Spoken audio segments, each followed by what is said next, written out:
이 청년이 얘기하고 있는 영원한 생명이란 하늘나라에 대한 영원한 생명이 아니었어요. 이 땅에서의 영원한 생명이었어요. 이 땅에서의 풍족하고 행복한 삶이었어요.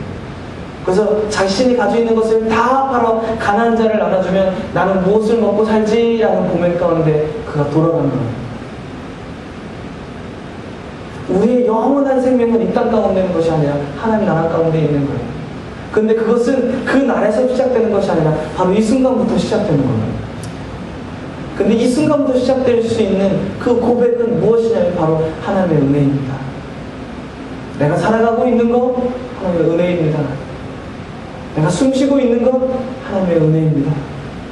내가 예배하는 것 하나님의 은혜입니다.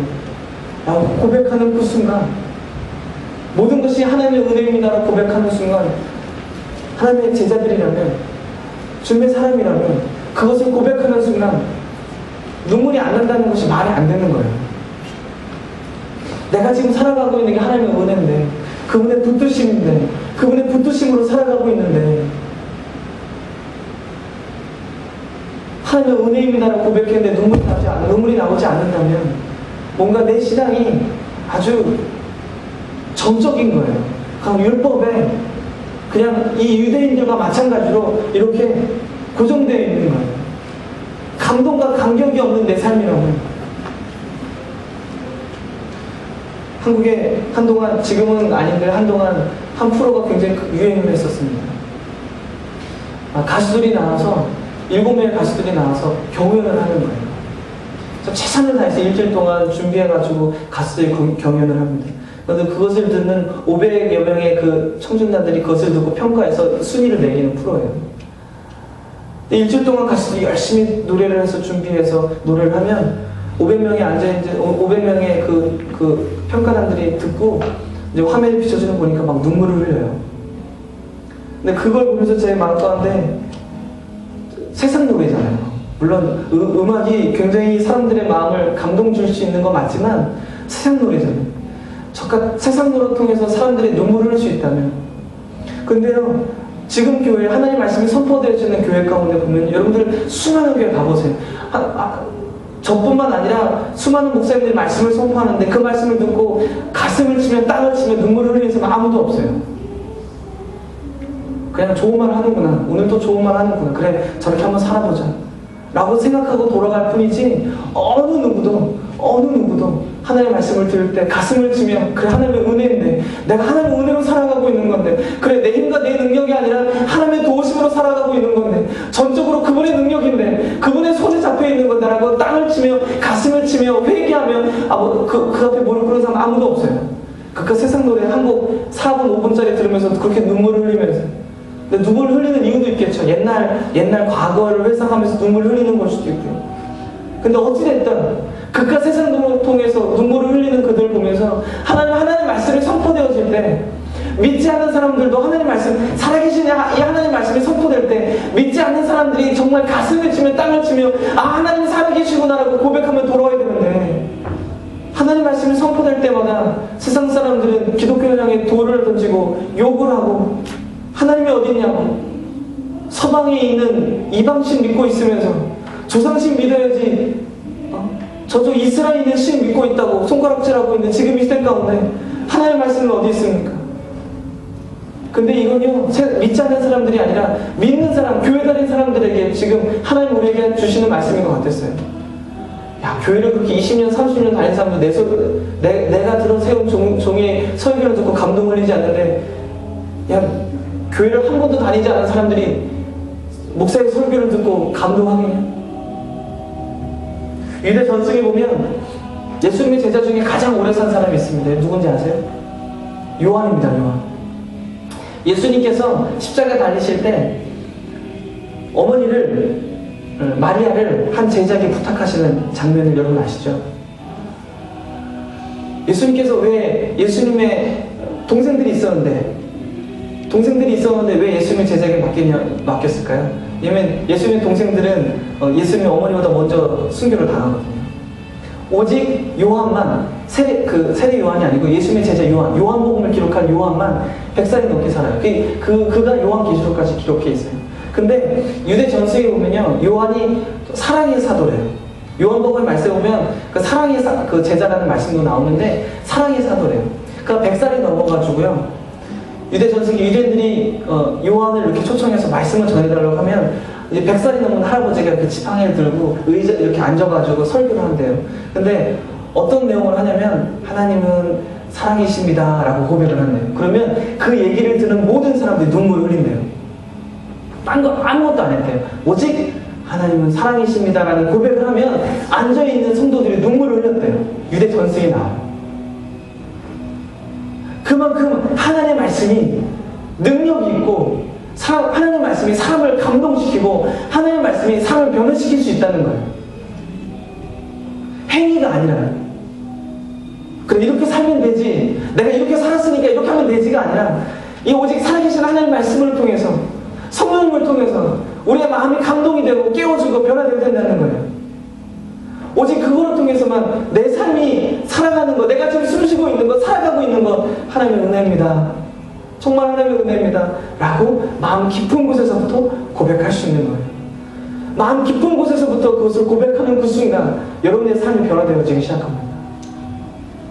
행위는 두 가지 행위가 있습니다. 한 가지 행위는 내가 해야 돼서 하는 행위가 있고요, 내가 감동돼서 하는 행위가 있습니다. 내가 해야 돼서 하는 행위는 기적을 낳지 못하지만 내가 감동돼서, 특히 하나님의 말씀을 통해서 감동돼서 하는 행위는 기적을 낳는 줄 믿습니다. 하나님 지금도 그런 사람들을 통해서 일하고 계십니다. 어쩔 수 없이 해야 돼서 하는 행위를 통해서 하나님께서 일하시는 게 아니라 하나님 말씀에 감동돼서 성령을 통해서 감동돼서 내 삶이 전적으로 하나님의 은혜로 살아가고 있습니다라고 하는 그 고백을 하는 그 사람을 통해서, 그런 사람을 통해서 하나님께서 지금도 일하실 것이고 앞으로도 일하실 것입니다. 저는 우리 사랑하는 우리 퍼스펙 한인교회 성도님들이 살아가는 이 순간, 오랫동안 젊은 시절에 내가 교회를 다녀서 교회를 다니는 것이 아니라 내가 오랫동안 예배를 드려서 예배를 드리는 것이 아니라 내 마음 깊은 곳에서부터 성령의 강력한 능력과 하나님의 말씀의 감동을 통해서 주님, 내가 살아가는 건 하나님의 은혜로 살아갑니다. 매 순간순간이에요. 어떤 날은 하나님의 은혜가 아닌, 어떤 날은 하나님의 은혜고 어떤 날은 내 능력으로 살아가는 게 아니라 매 순간순간 하나님의 은혜로 살아갑니다. 마음 깊은 곳에서부터 그 고백을 하는 그 순간 하나님은 여러분을 통해서 하나님 거룩한 일들을 하실 거예요. 하나님 거룩한 일들을 하실 거예요. 하나님께서 여러분을 통해서 여러분들에게 하나님의 모든 것들을 부어주실 수밖에 없어요. 영적인, 육적인 것들을 부어주실 수밖에 없어요. 왜냐, 하나님 여러분을 통해서 일하셔야 되거든요. 하나님의 감동이 넘쳐나는 그 사람, 하나님의 은혜로 살아갑니다라고 고백하는 그 사람을 통해서 하나님 일하셔야 되기 때문에 하나님 여러분들에게 넘치도록 부어주시거든요. 하나님 나에게 주세요, 하나님 나에게 부어주세요 하는 사람에게 하나님 부어주시는 것이 아니라 하나님께서 꼭 쓰실 수밖에 없는 그 사람에게 부으셔서 그 사람을 통해서 하나님께서 어떤 일을 하십니까? 하나님께 돌아오도록, 많은 사람들이, 죽어가고 있는 사람들이 돌아오도록 하나님께서 일하신다는 거예요. 하나님은 한 사람을 통해서 한 사람을 변화시키십니다. 하나님께서 한 사람을 통해서 많은 사람을 변화시키시는 것이 아니라 하나님께서는 한 사람을 통해서 한 사람을 변화시키시는 겁니다. 그래서 하나님께서, 예수님께서 다시 오시는 것을 늦추고 계시는 거예요. 예수님 오신 이후에 2000년이 지난 지금도 아직까지도 오지 않으신 이유는 아직도 하나님께서 하나님으로부터 다시 돌아오는 사람들을 기다려주셔야 되기 때문에, 한 사람을 통해서 한 사람을 돌아오게 하나님께서 기다려주셔야 되기 때문에.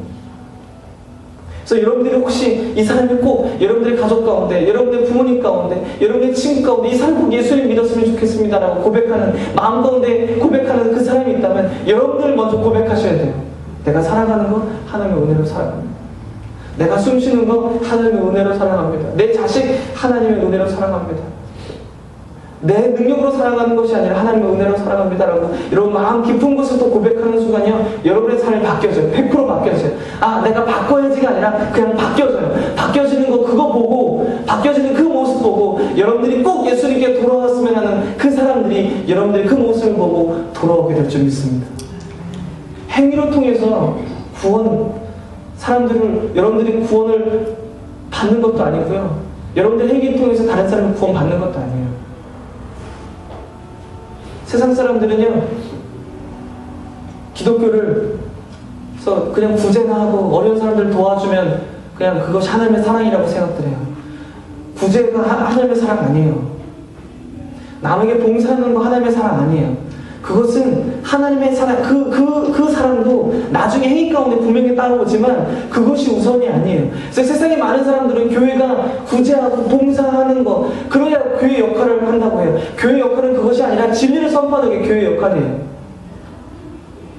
살아계신 하나님을 증거하는 것이 교회 역할이에요. 성도의 역할은 살아계신 하나님을 자신의 몸으로 체험하고 경험하고, 그래서 그들의 삶 가운데 하나님이 드러날 수 있도록, 예수 그리스도의 향기가 드러날 수 있도록 하는 것이 성도의 본분의 역할이에요.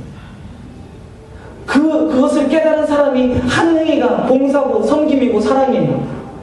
근데 바뀌었어요. 봉사와 섬김이 먼저 해요. 그걸로 통해서 구원받지 못해요. 그걸로 통해서 사람을 데려올 수 있지만, 교회 잠깐 앉힐 수 있지만 그 사람이 구원받는 건 아니에요. 그에게 죄에 대해서, 하나님의 사랑에 대해서, 그리스도의 십자가에 대해서, 그 십자가의 보혈, 예수 그리스도의 보혈에서 분명히 가리키고, 그리고 성령의 강력한 역사를 위해서 기도하고, 그래서 성령의 강력한 역사를 통해서 그 사람이 회개하고 깨닫고 돌아와서 그의 입술 가운데 하나님의 은혜입니다. 내가 지금까지 살았던 건 하나님의 은혜입니다. 나 하나님을 떠나서 살았는데 그 순간에도 하나님의 은혜였습니다. 이제 내가 주님 만나는 그날까지 하나님의 은혜로 살 것입니다라고 그 마음 깊은 곳에서 고백을 딱 하는 순간, 그 사람을 통해서 수많은 사람들이 주님께 돌아온 역사가 일어날 줄 믿습니다. 주님 이 말씀을 제자들에게 하고 있는 거예요. 제자들이 깨닫지 못하고 있거든요. 지금 유대인 한 청년을 얘기하고 있는 것이 아니라 예수님께서 제자들에게 하신 거예요. 그 청년이 떠나가니 예수님께서 제자들에게 이르시되라고 말씀하고 있어요. 왜냐하면 제자들도 똑같았거든요. 제자들은 가난했어요. 아무것도 없었는데 왜 제자들에게 이 청년에 대해서 얘기하면서 부자는 천국에 들어갈 수 없다. 이 말씀은요, 부자가 천국에 들어가고 안 들어가고 그 개념이 아니라 너가 가지고 있는 그 걱정과 염려, 그것을 다 등에 메고 있으면서 행위대로 살면, 율법대로 살면 천국에 갈 거라고 생각하는 그것이 잘못됐다고 있는 것을, 그것이 잘못된 거라고 지적하고